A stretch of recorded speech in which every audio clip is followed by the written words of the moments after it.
Hola, buenas. Me llamo Gerardo y bueno, pues nada, vamos a ver la unidad 14, la guerra civil, ¿vale? Esto lo hago básicamente para ver, entre otras cosas, por si acaso no llegamos a terminar el tema, que por lo menos, pues este fin de semana ya podéis estar estudiándolo con esta grabación, etcétera. Bueno, vamos a empezar con la presentación. Y vuelvo a repetiros que me pongo por aquí. Tiene que ver con dos epígrafes: la sublevación militar, desarrollo de la guerra civil, primeras acciones e internacionalización del conflicto. Esto salió el año pasado, en el año 2022, y la guerra civil, evolución en las dos zonas y sus consecuencias, los puntos 3 y 4 que aparecen en el tema. Bueno, la introducción ya la hemos visto.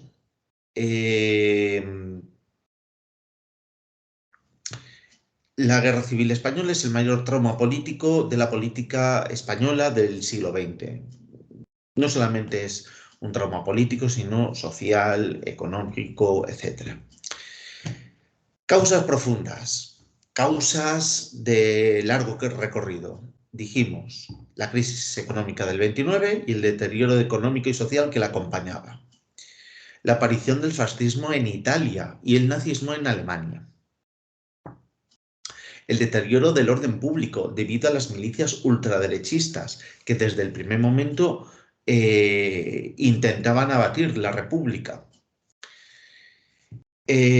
Como proceso y como organización democrática, ¿vale? Grupos políticos de derechas que rechazaban la democracia encarnada en la República y que conspiraron contra ella desde el principio, desde 1931. Y la deriva revolucionaria de una parte de la izquierda obrera que nunca creyó en la República porque consideraban que era un producto de la burguesía española. Me estoy refiriendo básicamente a anarquistas y al POM. Causas inmediatas, las que de alguna manera desencadenaron el golpe. En primer lugar, la conspiración de una parte del ejército y de los partidos de derecha contra el triunfo del Frente Popular, el triunfo de las elecciones de febrero de 1936. El asesinato también de Calvo Sotelo lo que hizo fue precipitar el golpe de Estado. Ese asesinato de Calvo Sotelo se produce el 13 de julio del 36. Recordar que anteriormente se había producido el asesinato de José Castillo, general de la Guardia de Asalto, miembro del PSOE, y que se encargaba era responsable de la seguridad de las autoridades del Estado en ese momento. Todo esto lo único que hizo fue adelantar el golpe, pero el golpe ya estaba previsto para en torno al 20 de julio. Lo que sí sabemos es que se adelantaron 3 días, es decir, el día 17 comienza la sublevación. El golpe de Estado solo triunfó en una parte del país, eso tenéis que también tenerlo muy claro. Esto se convierte en guerra civil porque el golpe de Estado no triunfa en todo el Estado. Si hubieran ganado y si hubieran triunfado en el golpe de Estado, pues no hubiera habido guerra civil. Pero solamente triunfa en una parte. Y el gobierno es incapaz de aplastar la sublevación. La ayuda que tuvieron los sublevados desde el momento número 1 de Italia, por parte de la Italia de Mussolini y la Alemania de Hitler, unido a las divisiones del propio bando republicano y que la República no contó con ayuda por parte de las democracias occidentales, fue lo que propició que en 1939 ese bando que se había sublevado y que no había podido triunfar en el golpe de Estado ganara la guerra civil en el 1000 días después, dando lugar pues a esa dictadura de Franco que duró 36 años, si empezamos a contar desde el 39. 39 años si empezamos a contar desde el momento en que se sublevaron. Bueno, pues visto esto, voy a volver a aparecer porque así, bueno, pues resulta que os he estado tapando la, la,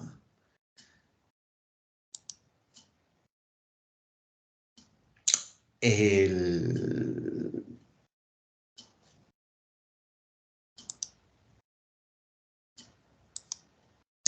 os he tapado la introducción. No sé cómo volver otra vez a aparecer, sinceramente. Bueno, yo sigo. La sublevación militar y el desarrollo de la contienda. Vamos a empezar con la parte de inicio de la guerra. Ya tenemos dos zonas, la zona sublevada y la zona republicana. ¿Cómo fue ese inicio en la zona sublevada? Bueno, pues el 17 de julio del 36 se produce la sublevación militar en el protectorado marroquí, en el protectorado del norte de Marruecos. ¿Cuál es el objetivo de esa sublevación? Dar un golpe de Estado que acabe con el gobierno de la República del Frente Popular. Un gobierno legítimamente constituido, y repito, legítimamente constituido democráticamente en las elecciones de febrero del 36. Lo que pasa en los días siguientes, a lo largo de la siguiente semana, es que, los días, es que la sublevación se extendió a otras zonas de la península. Hubo otros destacamentos militares que se sublevaron. ¿Qué zonas van a tener? Pues bueno, predominio en un primer momento en las zonas rurales y de ideología conservadora. Me estoy refiriendo a Castilla-La Mancha, Galicia, Navarra, por supuesto, ahí estaba, sabéis que estaban los carlistas, Aragón, el norte de Extremadura, Baleares, es decir, toman Ibiza y toman Mallorca, pero no Menorca, y evidentemente las Islas Canarias que estaban bajo control de Francisco Franco. La gran sorpresa, la única gran ciudad que van a tomar a voz de pronto va a ser Sevilla, ¿vale? Con Queipo de Llano. Y es la gran novedad porque Queipo de Llano se pensaba que era un general leal a la República, pero que estaba dentro de los conspiradores. Otras ciudades, como son Oviedo, Granada y Zaragoza, que son conservadoras y que se van a sublevar, quedan aisladas de zona republicana. Aunque, por ejemplo, en el caso de Granada y de Zaragoza, muy rápidamente serán bueno, pues controladas definitivamente y caerán en la zona sublevada. La zona republicana. Aquí va a haber dos elementos, dos factores que condicionaron que el golpe de Estado de los sublevados fracasara. Primero, al pueblo se le dio las armas, no desde el momento número uno, pero sí desde uno de los primeros momentos. Y eso va a hacer que las milicias, la resistencia popular, tome y haga decaer el golpe de Estado en determinados lugares. Estoy pensando, por ejemplo, en Madrid. El cuartel de la Montaña, al lado del Palacio Real, se sublevó el día 18 de julio. Rápidamente y a las pocas horas, las milicias anarquistas, socialistas, comunistas, los sindicatos se les dan armas y son ellos los que toman el cuartel de la Montaña y acaban con la sublevación, evidentemente fusilando a los sublevados, ¿vale? Y a aquellos miembros de la derecha que se habían sublevado. En segundo lugar, también la lealtad de las Fuerzas Armadas y Seguridad a la República, el Ejército, la Guardia Civil y la Guardia de Asalto, que no fue homogénea en todo el país, es decir, hubo unidades que se sublevaron y hubo otras que no. Yo en este caso señalo el caso de Barcelona. Y vuelvo a repetiros, si no lo he dicho en clase, que Barcelona se mantiene leal a la República y rechaza el golpe de Estado, porque cuando se produce el motín en el puerto, esperando al general Godet, que estaba en Mallorca y que coge un avión para llegar a Barcelona, para sublevar Barcelona, no son las milicias anarquistas las que acaban con esa sublevación. Será la Guardia Civil. Entonces, quiero que quede claro que en este caso hubo fuerzas leales del Estado que se mantuvieron leales al gobierno legítimo de la República. ¿Qué zonas, grosso modo, son las que se mantienen a favor de la República? No República. Las zonas industriales. Cataluña, País Vasco, el centro y levante peninsular y de manera aislada la cornisa cantábrica, es decir, toda la franja cantábrica que va desde Asturias, Cantabria y País Vasco hasta la frontera francesa. Eso seguirá siendo zona republicana. Y ya os comenté, estamos hablando de que uno tenía un 40-45% la zona sublevada de la población, la zona republicana estamos hablando de un 55, 60% de la población. En cuanto al ejército, prácticamente también mitad y mitad, ligeramente a favor de la República, es decir, el 55% aproximadamente de las fuerzas armadas se mantuvieron leales a la República.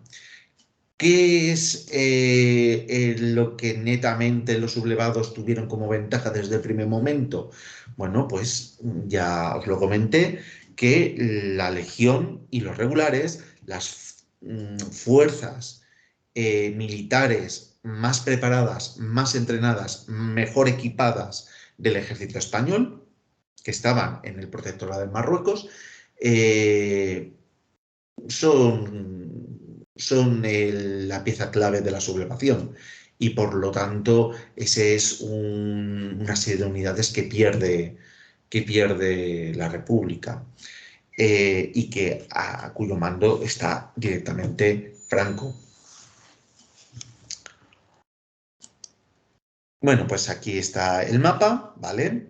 Recordar las zonas rurales del centro peninsular, Marruecos, Canarias, las zonas aisladas de Granada, aquí no aparece Zaragoza, pero Zaragoza y Oviedo, ¿vale? El norte Cáceres, etcétera. Las zonas cerealísticas y netamente conservadoras, ¿vale? Dentro de la zona republicana, Levante, centro peninsular y la cornisa cantábrica. Vale. ¿Cuáles fueron los factores que desde el primer momento condicionaron esta contienda? En primer lugar, las fuerzas republicanas fueron lentas y aparte estaban divididas. Estaban divididas porque lo que la sublevación provocó en la zona republicana fue un proceso revolucionario. Y quiero también dejar esto muy claro. La República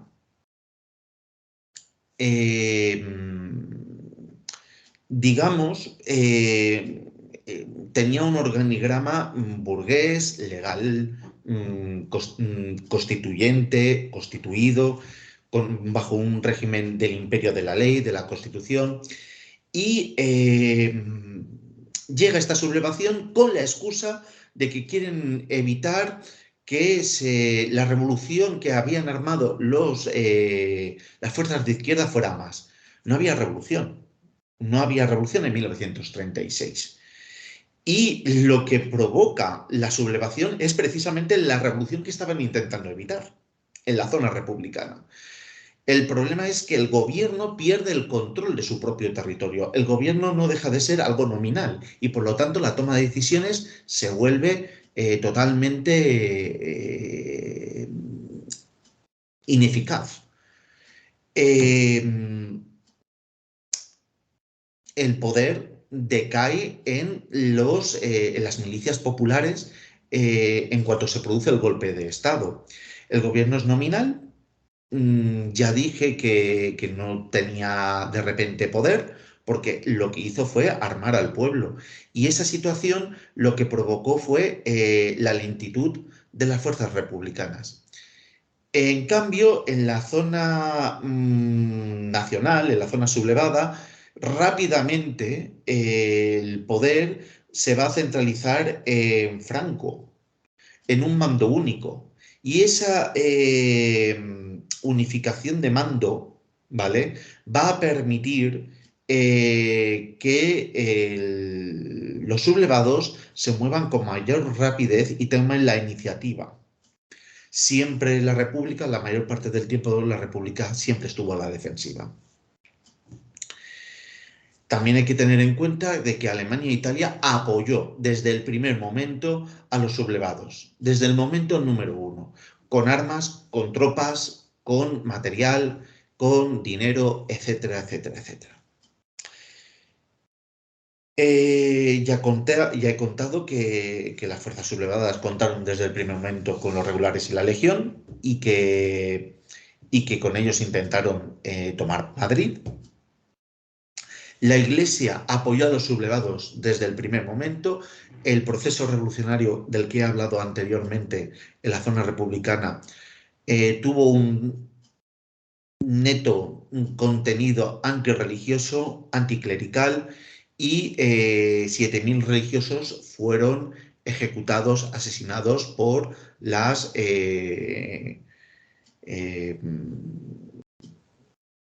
las milicias que se constituyeron en ese momento por parte de los sindicatos, de los partidos, la CNT, la FAI, la UGT, el PSOE, los comunistas, el POUM, los anarquistas. Todo ello tomaron como objetivo la Iglesia y 7.000 religiosos fueron asesinados. La Iglesia, desde el primer momento, que siempre marcó un ataque constante hacia la República, desde el primer momento, no estaba de acuerdo con la laicidad del Estado. Desde el primer momento se puso del lado de los sublevados y justificó a los sublevados con el hecho de que era una cruzada contra los ateos. Habrá que esperar a que Largo Caballero, que ya es presidente desde agosto del 36, intentó reconstruir esa legalidad republicana de manera muy lenta para acabar con la libertad de acción de las milicias, para someterlas al control del Estado republicano, pero eso no sucederá hasta diciembre del 36. Por lo tanto, la reconstitución del poder republicano perdió unos meses esenciales en estos primeros meses esenciales de la guerra. Y finalmente, sí, Largo Caballero logra conformar un ejército popular que encuadra a las milicias, y que va a permitir que Madrid resista. El problema es que la guerra se va a llevar a cabo en otros frentes y que finalmente será lo que haga que pierda la República. En cuanto a internacionalización del conflicto, bueno, pues los sublevados desde el primer momento contaron con la ayuda de la Alemania y la Italia de Hitler y de Mussolini. Entre asesores, armamento y soldados, estamos hablando entre 70.000 y 100.000 soldados, pues la presencia es bastante importante. Portugal, el Estado Novo de Salazar, de Oliveiras Salazar, dictador portugués, va también a ponerse al lado de los sublevados y les va a dar voluntarios, aparte de que va a disponer del territorio, de los puertos y de los aeropuertos de Portugal para los sublevados. El Vaticano, por supuesto, que legitimó la sublevación desde el primer momento y que reconoció a Franco como el gobierno legítimo de España, según ellos, claro. Y las tropas marroquíes, aproximadamente 100.000 marroquíes que son traídos del protectorado a combatir en, en España, mediante las unidades de regulares, y voluntarios de extrema derecha, rusos, franceses, irlandeses y de otros lugares que vinieron a combatir al sistema democrático de la República. Los republicanos, pues contaron con la ayuda de la URSS, que mandó asesores y armamento, y como dije en su momento también, leche condensada. Y eso sí, más marcado, las brigadas internacionales. Voluntarios que venían de otros países, voluntarios que dejaron sus trabajos, que dejaron sus vidas para venir a combatir al fascismo, porque entendían que lo que se estaba produciendo en España era una lucha contra el fascismo, era una lucha entre democracia y fascismo. Estamos hablando de entre 40.000 y 60.000. Puedo deciros que un nieto de Darwin, por ejemplo, estuvo viniendo o vino aquí a las brigadas internacionales y que murió, y todavía no sabemos dónde está su tumba, en Jaén, en el frente de Jaén. México dio apoyo moral, ¿vale? Y lo que llama poderosamente la atención, ya más allá de estos bandos que ya van señalando el crecimiento de esta guerra, que ya se intuye que son los preparativos de la Segunda Guerra Mundial, es la posición de las potencias democráticas, que se abstuvieron de ayudar a su aliada natural, que era la República. Gran Bretaña y Francia no intervinieron básicamente por la política de apaciguamiento, evitar un enfrentamiento con la Alemania de Hitler, no sea que provoquemos una guerra mundial. Al final, lo único que hicieron con esto fue alimentar al monstruo. El 9 de septiembre de 1936 se constituye el Comité de No Intervención en Londres con Francia, Gran Bretaña, Alemania e Italia y otros países europeos. ¿Qué estableció el Comité de No Intervención? Primero, el embargo de armas a los contendientes. Es decir, que no se vendiera armas a ninguno de los dos bandos. Ya adelanto, Alemania e Italia se lo saltaron, porque siguieron dando armas, dinero y tropas a los sublevados. La República aquí quedó maniatada. No intervenir en el conflicto estrictamente español. Ya he dicho que Alemania e Italia intervinieron, y la URSS también participó con la venta de armamento a la República. Y se estableció un sistema de vigilancia de las costas españolas para el cumplimiento de los acuerdos, pero que poner a Alemania e Italia a vigilar las costas de los sublevados, pues era básicamente como poner, a vigilar un gallinero a dos zorras. No pues se podía. Y esto lo que provocó, y tal y como aquí lo apunto, es que la República fue sentenciada por el Comité de No Intervención. La República necesitaba ayuda, necesitaba armas, necesitaba dinero, necesitaba prestaciones por parte de las democracias. No la tuvo, no la tuvo. Y hay que señalar aquí también, voy a señalar un breve apunte, y es que las opiniones públicas de Estados Unidos, de Francia y de Gran Bretaña eran partidarias de ayudar a la República. Lo que no estaban de acuerdo eran los gobiernos.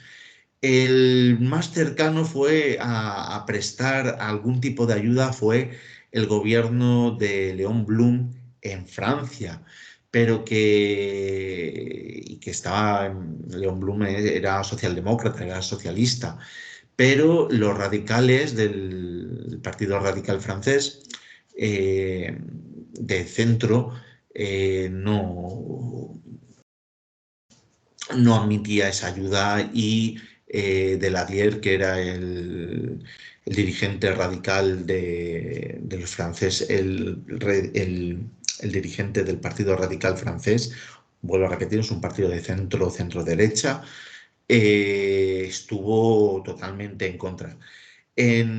Por parte del gobierno británico, el gobierno de Chamberlain, desde luego, abominaba de la República, no quería saber nada de su destino y señalar que, por ejemplo, Winston Churchill en sus características salidas de tono siempre manifestó un tremendo desprecio a los representantes de la República, a los cuales consideraba asesinos procomunistas.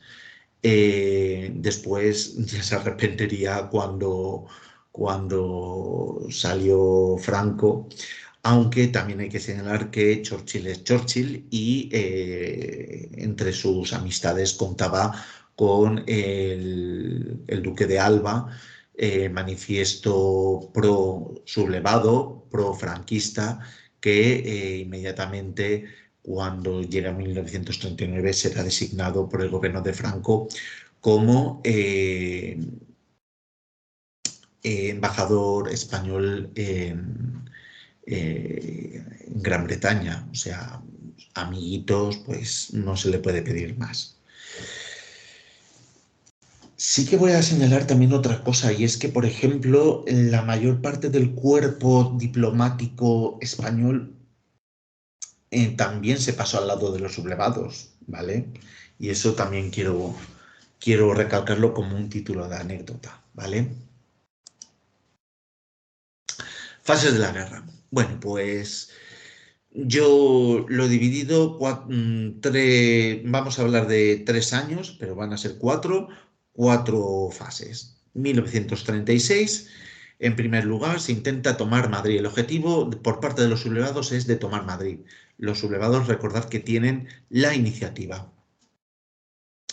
El intento es tomar Madrid desde el norte, con Mola, y desde Sevilla, con el avance de Franco y de sus unidades coloniales, ya digo,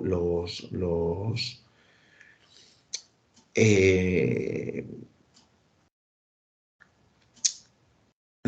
la Legión y los regulares. Mola avanzaría con los carlistas, con los requetés, ¿vale? Ahora bien, el avance y según vayan avanzando, mucha población, porque estos vinieron arrasando, lo que va a hacer es que Madrid se convierta en una ciudad de refugiados que cuentan las historias de lo que están haciendo los sublevados y que cuentan auténticas escenas de terror. Básicamente, cuando llegamos a septiembre, octubre, Madrid, que está llena de refugiados, es un auténtico, está en pánico, porque lo que les están contando es cómo están avanzando esas columnas, y esas columnas ya dije que dejaban matanzas como la de Badajoz en agosto, 13-14 de agosto de 1936. Y que cuentan las barbaridades que están haciendo. Y eso que hace que la población tenga miedo, y tenga mucho miedo y que se sientan acorralados, y que ante el miedo te paralizas o sacas todas tus energías porque intentas defenderte. Y eso es lo que va a pasar finalmente en Madrid. Cuando llega noviembre y comiencen los primeros asaltos a Madrid, esos asaltos son rechazados porque las milicias y posteriormente la llegada de las brigadas internacionales a Madrid va a suponer el rechazo de esa ofensiva de Franco y de Mola. He hecho una nueva puntualización y es que en noviembre del 36 el gobierno de la República, viendo que Madrid no es segura, abandona Madrid y se va a Valencia. A ver, esto es una opinión personal, pero creo que fue un error. Pero bueno, yo no soy quien para juzgar la valentía de nadie. Lo que sí que es cierto que el gobierno republicano de Largo Caballero es muy criticado en la capital, a pesar de que está resistiendo, porque la dejan abandonada. Zelensky, por ejemplo, yo estoy señalando otro caso llamativo, cuando llegan las tropas rusas a las puertas de Kiev, no abandona Kiev, a pesar de que se le dice desde Estados Unidos que abandone, ¿vale? ¿Qué deja entonces el gobierno de Madrid? Pues una junta de defensa constituida por los líderes de las milicias, que está dirigida por el general Miaja, ¿vale? Y que se van a encargar de la defensa de Madrid. De hecho, es lo que provoca que Madrid resista, ¿vale? El no pasarán de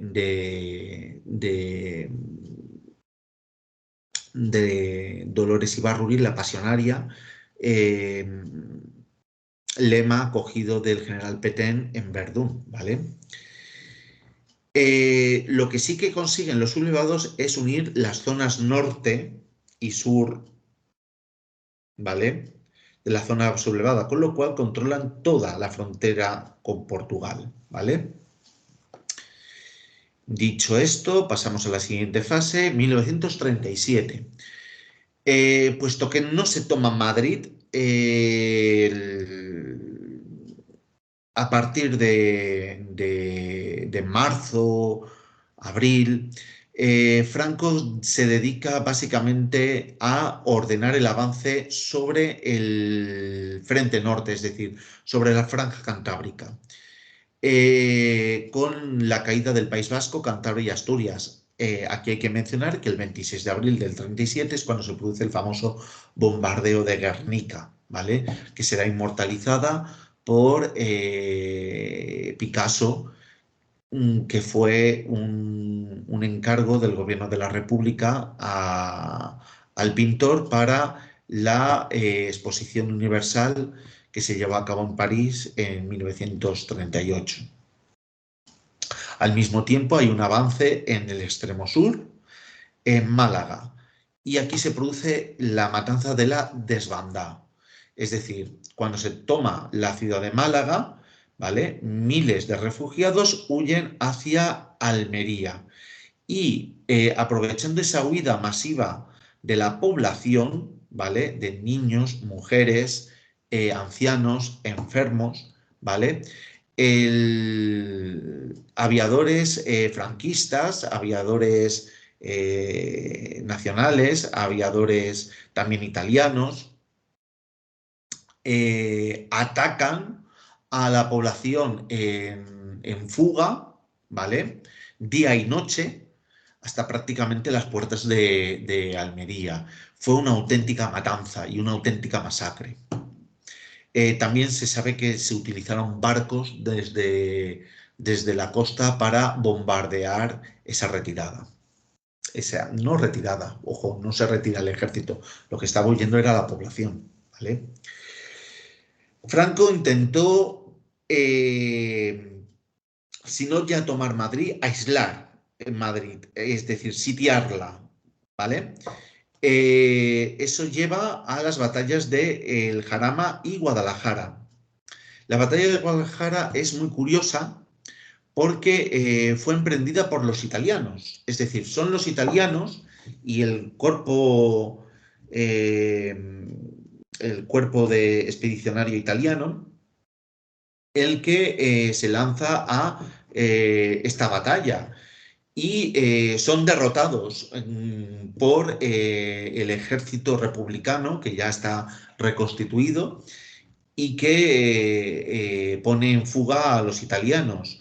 De hecho, el gobierno de la República llevará ante la Sociedad de Naciones los uniformes que han cogido de los fallecidos en la batalla de Guadalajara y se plantarán en Suiza, en Ginebra, y les dirán, están interviniendo potencias extranjeras en esto. Lo que hace la Sociedad de Naciones es reiterar la prohibición de participación en la guerra. O sea, prácticamente Italia se jacta, se ríe de esa decisión. También el ejército republicano lleva a cabo una batalla, una ofensiva, que es la batalla de Brunete, con el fin de romper el cerco o intentar romper el cerco sobre Madrid, pero fracasa. Y ante la presión que está ejerciendo Franco sobre Madrid, la República intenta llevar a cabo una ofensiva en Teruel, en el frente aragonés, con el fin de desviar la atención de Franco sobre Madrid. El problema fue que fue un invierno muy duro, se combatió en temperaturas de 40 grados bajo cero, fue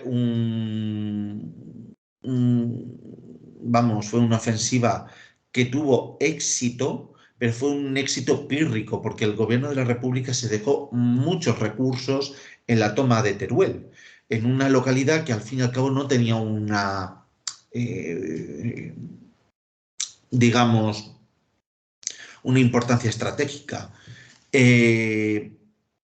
Sí que desvió la atención sobre Madrid, pero lo que hizo de alguna manera la República en Teruel fue malgastar recursos que después le iban a ser muy necesarios. Llegamos a 1938 y Teruel queda en manos republicanas 2 meses. A partir de ahí llega una contraofensiva por parte de Franco y esa contraofensiva les lleva a que lleguen al Mediterráneo y que rompan la zona republicana en dos. Por una parte Cataluña y por otro el resto de la zona republicana de Centro Levante.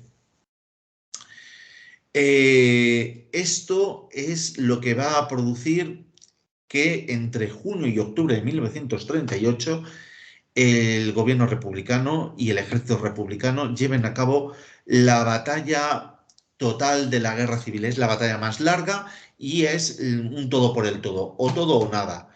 Es la batalla del Ebro, la gran batalla de la guerra civil española. Se lleva a cabo, como he dicho, entre junio y octubre. Y es una ofensiva republicana. Siento mucho tener que mencionar esto. Mi abuelo participó en ella, ¿vale? Y no sé si vuestros abuelos participaron en uno u otro bando, ¿vale? Pero fue la gran batalla, ¿vale? ¿Cuál fue el objetivo de esta ofensiva republicana? Dos, muy claros. Una, unir Cataluña otra vez con la zona republicana, reconquistar las zonas que habían sido tomadas por los nacionales. Esa es la primera, que es muy práctica. Pero hay una segunda, y es que el gobierno de Negrín, ¿vale?, está esperando que estalle ya la guerra mundial. Estamos en 1938. Ya en verano del 38, Hitler ya señala muy claramente que sus ambiciones son anexionarse los Sudetes de Checoslovaquia. Y el gobierno Negrín cree que si Hitler va a por Checoslovaquia, va por los Sudetes, Francia y Gran Bretaña van a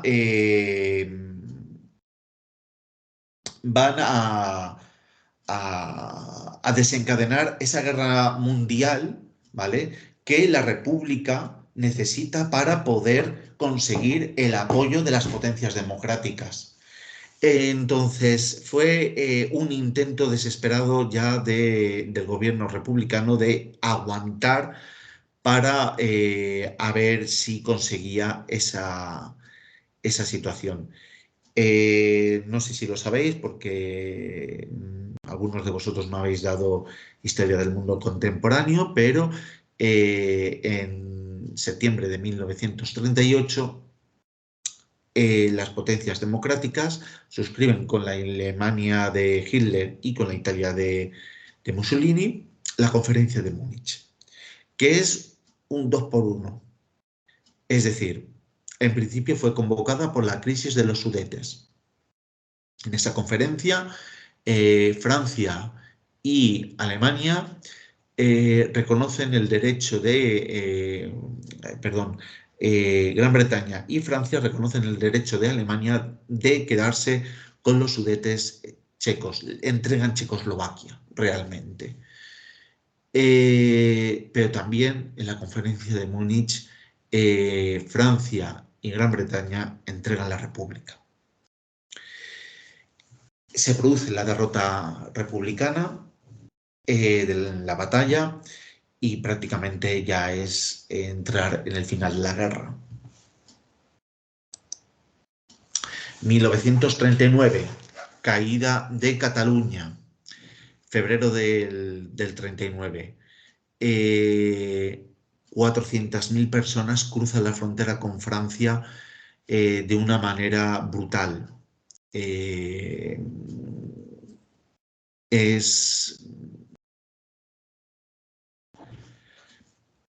Bueno, no hay calificativos para ver lo que supuso aquel paso de gente en la frontera, de soldados derrotados, de mujeres, de refugiados, de la gente huyendo. La República solamente mantiene su meseta sur y Levante, ¿vale? El gobierno de la República había huido en febrero por la frontera francesa, junto con la caída de Cataluña. El tema es que mientras Azaña se mantiene en Francia y pronto dimitirá, el gobierno de Negrín, de Juan Negrín, coge un avión desde París y se planta en Elda, ¿vale? Muy poca gente sabe que Elda fue la última capital de la República, el llamado Posición Juste. En marzo ocurre lo inevitable, y es que la guerra civil termina con otro golpe de Estado. Y es que en Madrid el general Casado, un general republicano, junto con miembros del PSOE, da un golpe de Estado contra Juan Negrín. Lo que intenta Casado es negociar un acuerdo de rendición con Franco. El problema es que Franco no quiere negociar, quiere la rendición incondicional. De hecho, no hubo rendición. El ejército de la República nunca se rindió, porque Franco no quiso. Y aparte también porque estalló el desconcierto. Cuando se produce ese golpe de Estado, Juan Negrín huye de Elda. Cuando Casado intenta negociar la rendición, Franco no accede. Y es entonces cuando se produce el avance de las tropas de Franco en todos los frentes ante el desconcierto y el caos en la zona republicana. A finales de marzo se toman todas las ciudades: Madrid, Cuenca, Valencia, Cartagena, Alicante, Jaén. Bueno, de Alicante comentaros que la gente estaba intentando huir de la ciudad y que cuando vieron a las unidades italianas entrar en el puerto, mucha gente se intentó suicidar, ¿vale? Los que estaban en el muelle pues, y sobrevivieron, pues se los llevaron a los campos de concentración. El 1 de abril del 39, Franco firma el último parte de guerra. Es un parte de guerra oficioso, es eso de la guerra ha terminado y demás. No fue así. Eso es el planteamiento que tuvo las fuerzas franquistas, pero el estado de guerra se mantuvo hasta 1948, ¿vale? Y en algunas zonas, guerrilleros de Aragón, en Asturias, nunca se rindieron. Estuvieron en las montañas haciendo guerra de guerrillas. Como tal, hubo guerrilleros que estuvieron hasta 1954 eh, eh, guerreando. Es decir, lo del final de la guerra, nosotros los historiadores los damos por bueno desde el 1 de abril del 39 porque toma las ciudades, pero eso no supone un control real del territorio. Vamos con la evolución política de los bandos contendientes. Ya estamos en el segundo epígrafe. En la zona republicana, bueno, pues la principal característica es la división de la zona de las fuerzas políticas de izquierda. Azaña pues tenía un poder meramente simbólico.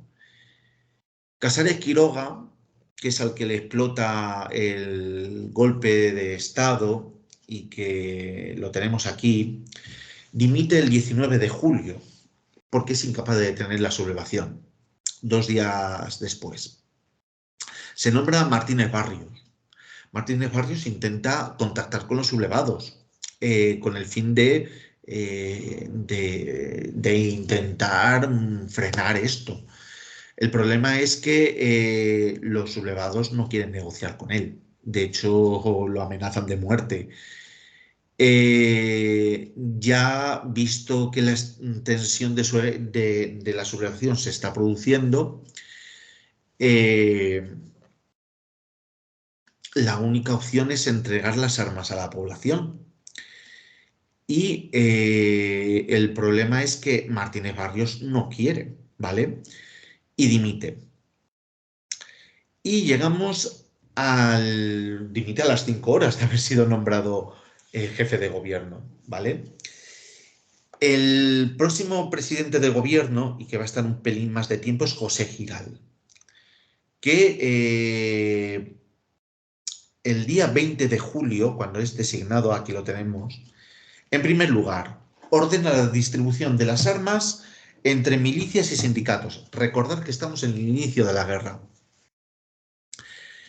Esto va a paralizar el golpe, pero por otra parte lo que va a desencadenar es un proceso revolucionario. Esto va a dejar al gobierno en un poder solamente nominal, es decir, tiene el nombre de gobierno pero no ejerce el poder. ¿Por qué? Porque es que no tiene nadie quien le obedezca y prácticamente las unidades del ejército se deshacen. Los milicias de los sindicatos y de los partidos actúan con completa independencia, muchas veces tomándose la justicia por su mano. Y por eso digo que lo que sucede en 1936 no es la misma República del 31, porque deja de existir la legalidad republicana. Hay un gobierno, pero ese gobierno no manda. Y por lo tanto no se le puede hacer responsable de lo que están haciendo las milicias que desobedecen completamente las instrucciones que les dice el gobierno. Entonces, ante esta situación, la legalidad republicana deja de existir, entre otras cosas porque los milicianos se van a dedicar básicamente a perseguir a los miembros de la derecha.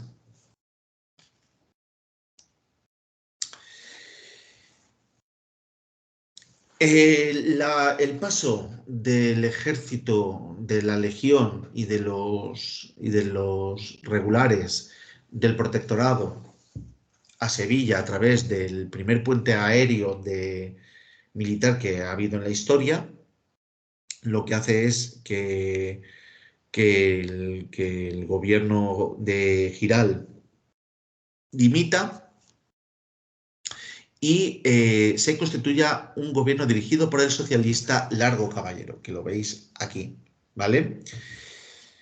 ¿Cuál es el objetivo de Largo Caballero? Recomponer el mando único militar. Crear un ejército único, el ejército popular, que esté bajo obediencia del gobierno. Y eso significa someter las milicias al poder del Estado, reconstituir el poder del Estado en la zona republicana. y va a lograr todo un hito en la historia, que es incluir a anarquistas en el gobierno de la República. De hecho, vamos a tener la primera ministra, y aún encima anarquista, que va a participar del gobierno de Largo Caballero, que es Federica Montseny, como ministra de Sanidad. El problema es que la experiencia de integrar a todas las fuerzas revolucionarias en el gobierno de Largo Caballero, para unificar ese mando único, va a fracasar. Y va a fracasar en los llamados sucesos de Barcelona de 1937, donde se va a producir un enfrentamiento armado, una guerra civil, entre miembros anarquistas de la CNT y de la FAI y también del POUM, que lo que querían era llevar a cabo un esfuerzo de guerra y también de revolución al mismo tiempo, de colectivización de las tierras y de las fábricas, frente a los que decían no, no a la revolución. Primero la guerra, después ya se verá, pero primero ganemos la guerra, que era lo que priorizaban básicamente el PSOE, el Partido Comunista, Republicanos y Generalitat. Y señalo el Partido Comunista, porque algunos diréis, pero los del Partido Comunista no querían revolución. Nosotros tenemos, los historiadores tenemos, los mensajes y las instrucciones que desde Moscú enviaba Stalin a los líderes del Partido Comunista. Estoy refiriendo a Santiago Carrillo y Dolores Ibárruriz. Y decía, no toca revolución, no hay revolución. Defensa del gobierno burgués de la República. Punto. Y eso quiero que quede bastante claro.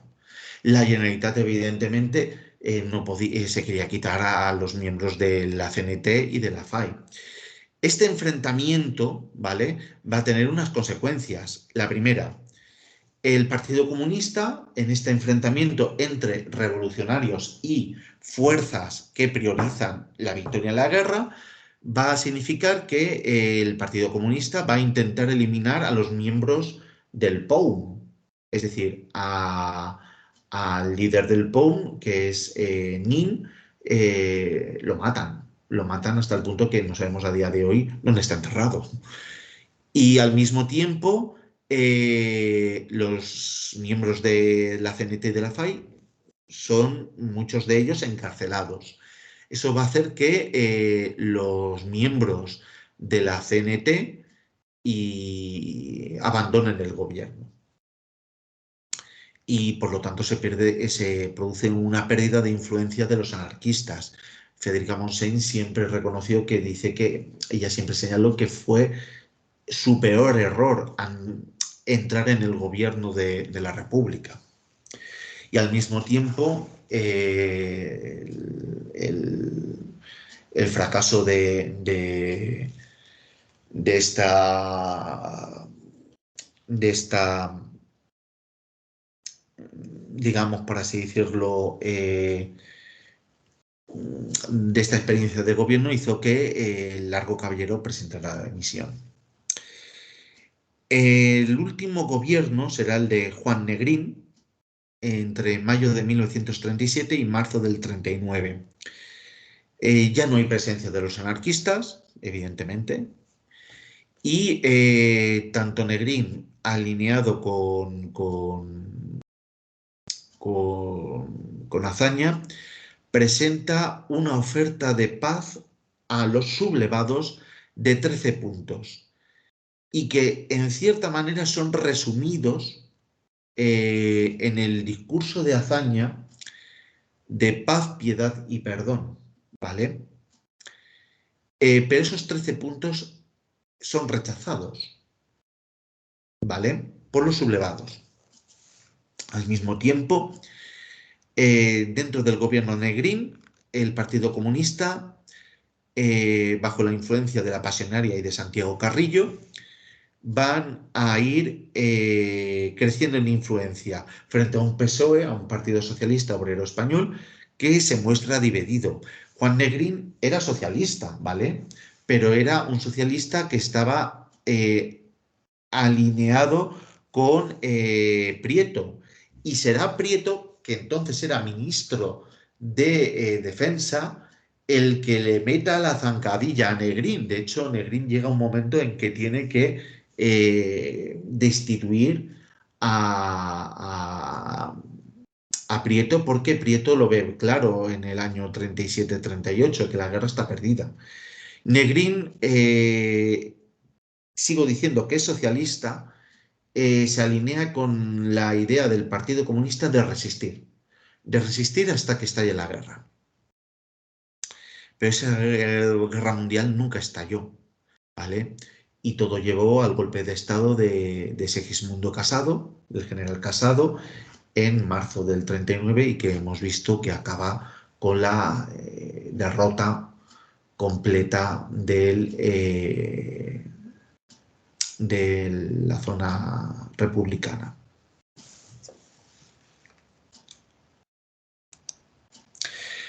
Señalo aquí lo de los 13 puntos, no, esto es a título de anécdota, pero para que sepáis lo que se rechazó. Independencia de España, liberarla de militares extranjeros, la creación de una república democrática con un gobierno de plena autoridad, pero ojo, en el punto 4 dice plebiscito para determinar la estructura jurídica y social de la República Española, es decir, no hay problema. ¿Qué queréis? ¿Que vayamos a un plebiscito, a un referéndum, si queremos república o monarquía? Vayamos. Consultemos al pueblo español. Libertades regionales, sin menoscabo de la unidad española. Conciencia ciudadana garantizada por el Estado, seas de izquierdas o de derechas. Garantía de la propiedad legítima y protección del elemento productor. Democracia campesina y liquidación de la propiedad semifeudal. Volvemos a la reforma agraria. Legislación social que garantice los derechos del trabajador. Mejora cultural, física y moral de la raza. Aquí se está refiriendo a mejorar el planteamiento de lo que es ser español. Un ejército al servicio de la nación, estando libre de tendencias y partidos. Renuncia a la guerra como instrumento de política nacional. Amplia amnistía para los españoles que quieran reconstituir y engrandecer España, independientemente de en qué bando hayas militado, si es en el bando republicano o en el bando sublevado o nacional. Y estas medidas fueron rechazadas. Vamos con la zona sublevada. Bueno, pues lo que cabe destacar es la concentración del poder en manos de Sanjurjo. Aquí veis, en manos de Franco. Aquí veis a Franco, aquí veis al general Mola y a toda, por así decirlo, los dirigentes militares que se habían sublevado. ¿Qué es lo que favoreció que el poder quedara en manos de Franco? En primer lugar, que Sanjurjo se mató y al mismo tiempo Mola fracasa a la hora de tomar Madrid por el norte. En segundo lugar, hay que tener en cuenta el currículum, la carrera militar que tenía Franco en el protectorado. Y señalar que según Paul Preston, fueron los contactos que tenía Franco con las potencias del eje, con Alemania e Italia, que les estaban suministrando recursos, lo que hizo que el 1 de octubre de 1936 Franco fuera declarado generalísimo y jefe del Estado Nacional.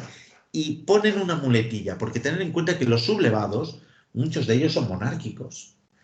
Decían, mientras dure la guerra, es decir, mientras dure la guerra, tú serás el que nos dirija. El problema es que Franco ya sabía que después, ¿cómo iba a manejar la cosa para mantenerse en el poder? Una vez en la jefatura, Franco implantó una dictadura.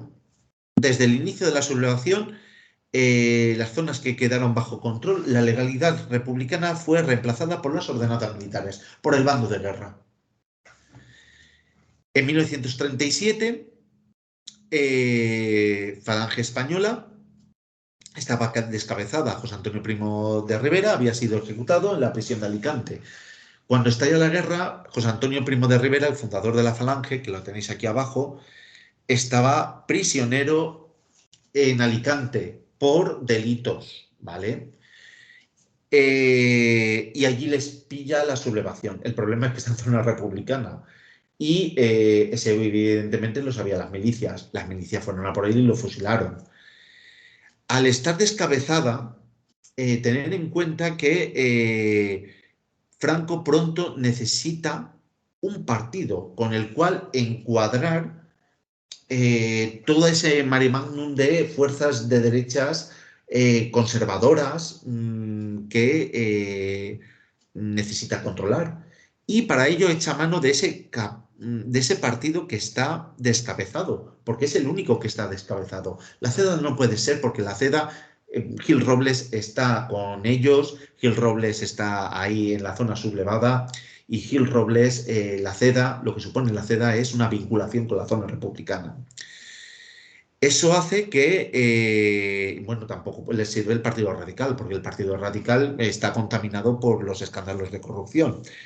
Entonces se elige a Falange Española y refunda el partido unificándolo con los carlistas en 1937 y de muy malas maneras, es decir, al legítimo sucesor de Falange Española, que era un tal Heredia, pues prácticamente se la encarcela.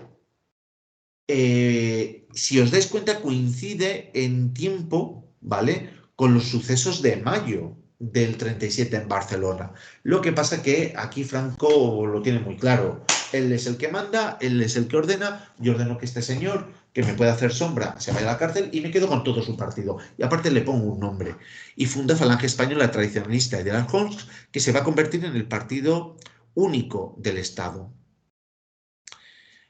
Todos los demás partidos políticos y sindicatos fueron ilegalizados, todos, por supuesto los de izquierda, y los demás también.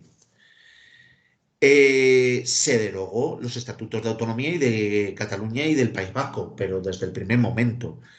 Y todos aquellos funcionarios o personas relacionadas con la República fueron depurados. Y cuando digo depurados me refiero a fueron fusilados, fueron asesinados, fueron arrestados, fueron torturados, etcétera, etcétera.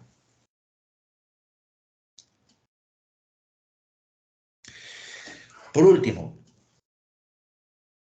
la represión.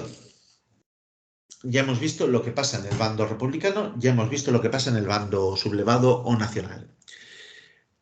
Tenemos que ver ya de las consecuencias.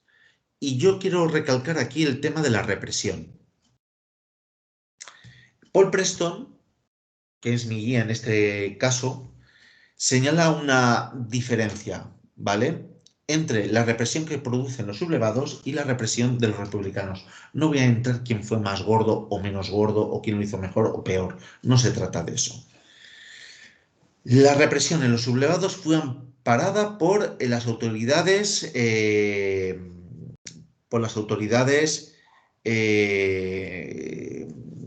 y los generales desde arriba, ¿vale?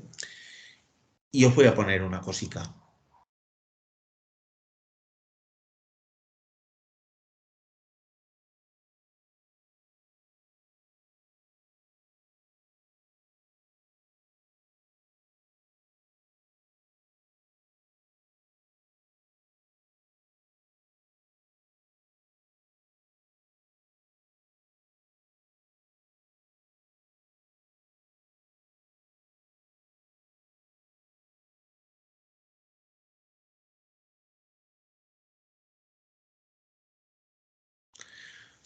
Son las declaraciones de Queipo de Llano desde Sevilla.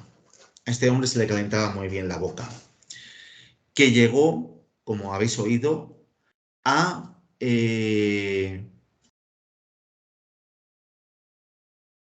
pedir que se violaran a las mujeres republicanas, a las mujeres del bando, no a las milicianas también, sino a las mujeres de las zonas republicanas.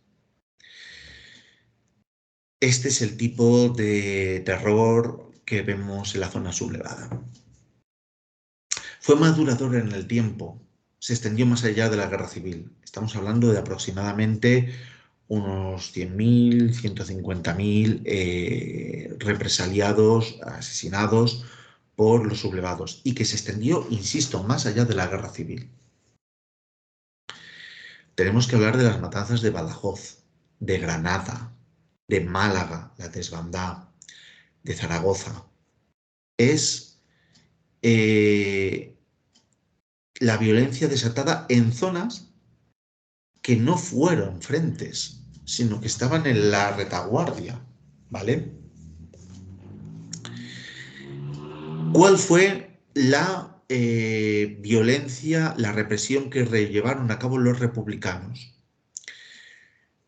Pues frente al bando nacional, al bando sublevado, que fue una violencia amparada por las autoridades y desde arriba, aquí fue provocada por las milicias ante el descontrol. Y mucha de esta violencia fue por el miedo, fue espontáneo, fue un miedo irracional. La gente se volvió loca. Las autoridades republicanas se negaron o intentaron evitar que éstas se produjeran. De hecho, todos los asesinatos cometidos por las milicias republicanas fueron investigadas por las autoridades o se tomaron en consideración y se describieron por las autoridades con el fin de que una vez pasada la guerra fueran investigadas. Eso no lo vamos a ver en el bando sublevado.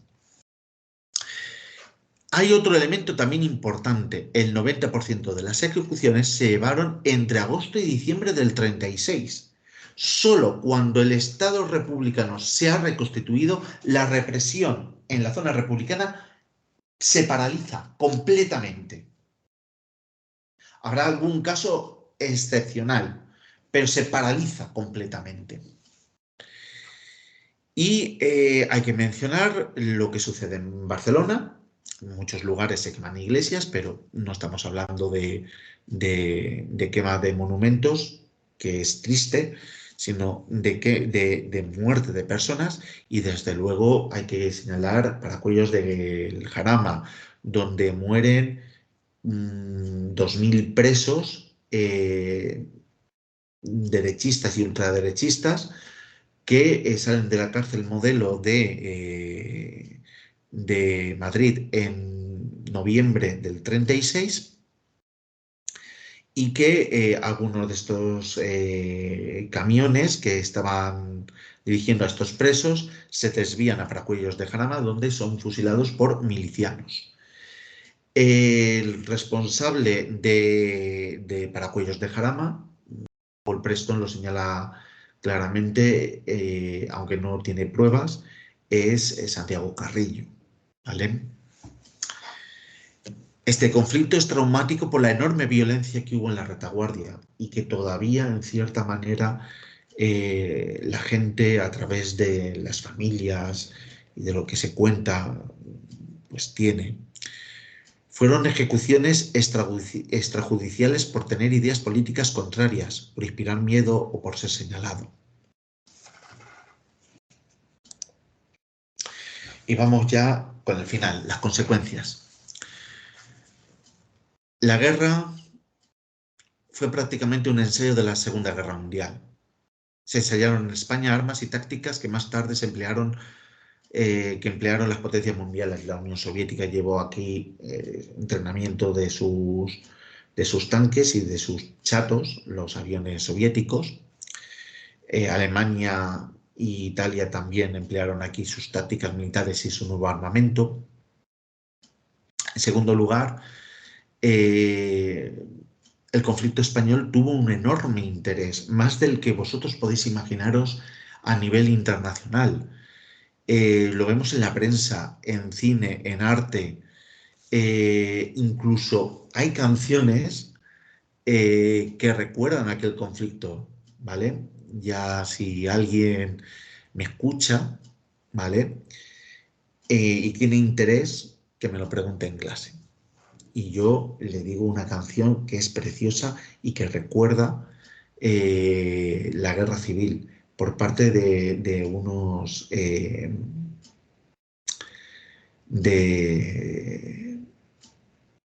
de, de un grupo musical inglés muy famoso. Desde el punto de vista económico, la guerra fue un auténtico desastre. Las infraestructuras quedaron dañadas. Hasta bien entrado en los 50, ¿vale? No se recuperaron los índices de producción anteriores a 1936. En cuarto lugar, el número de víctimas es muy discutido, pero se habla en torno a unos 500.000, a medio millón de personas, cuanto a muertos. A esto hay que sumar los 400.000 exiliados que salen por la frontera. Muchos de ellos volvieron a los pocos meses y vinieron a ser represaliados. Pero la élite intelectual y científica del país se fue. La vida del país quedó culturalmente pobre. Las familias quedaron rotas y señaladas. Muchos todavía están buscando a sus familiares. Hay que tener en cuenta también la cifra de desaparecidos. La instalación de un régimen dictatorial de carácter ultraconservador duraría hasta la muerte de Franco, que fue la verdadera anormalidad que tuvo España en todo el siglo XX, si vemos lo que pasa a lo largo de todo el siglo XX. Lo verdaderamente anormal es la dictadura de Franco, que tenía que haber caído en 1945 o con la República, cuando estalló la guerra, si las potencias democráticas hubieran ayudado a la República. Miles de españoles sufrieron cárcel, campos de concentración y fueron ejecutados. Y ahora os voy a poner una pequeña muestra, ya sabéis la práctica, el bando nacional, el bando republicano. Por una parte, la justificación de la Iglesia como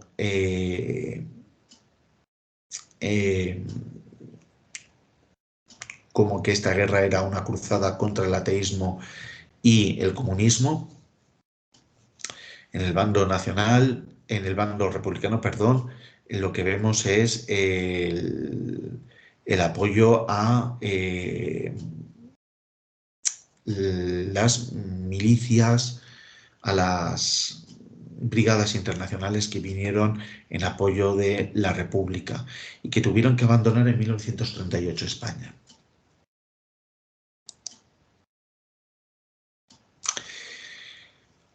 Este es un cartel propagandístico de la República.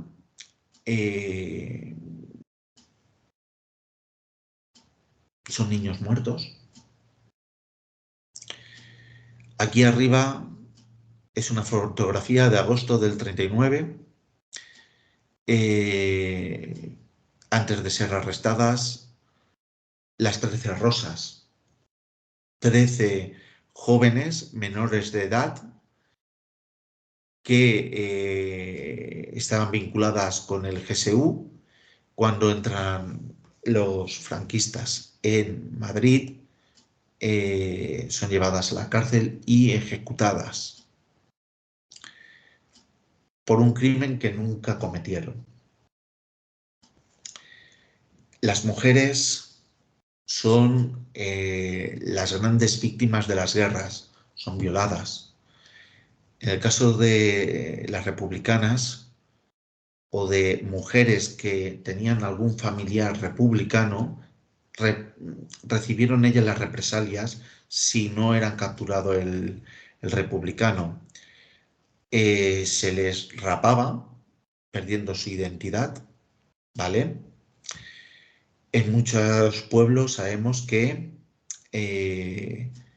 se las desnudaba, se les subía en un camión, se les daba aceite de ricino para que hicieran sus necesidades por la calle y fueran humilladas públicamente. Esta es una foto propagandística realmente del franquismo.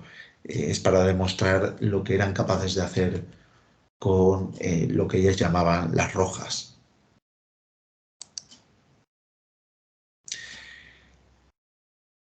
El dolor de una mujer ante su marido muerto.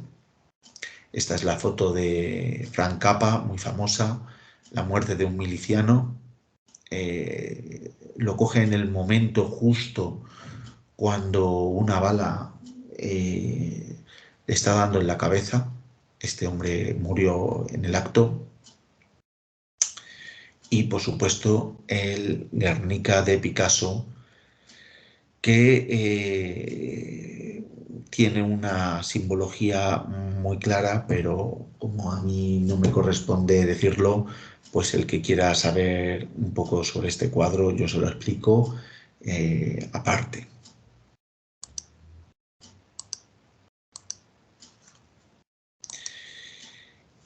Y esta es el tema. Espero que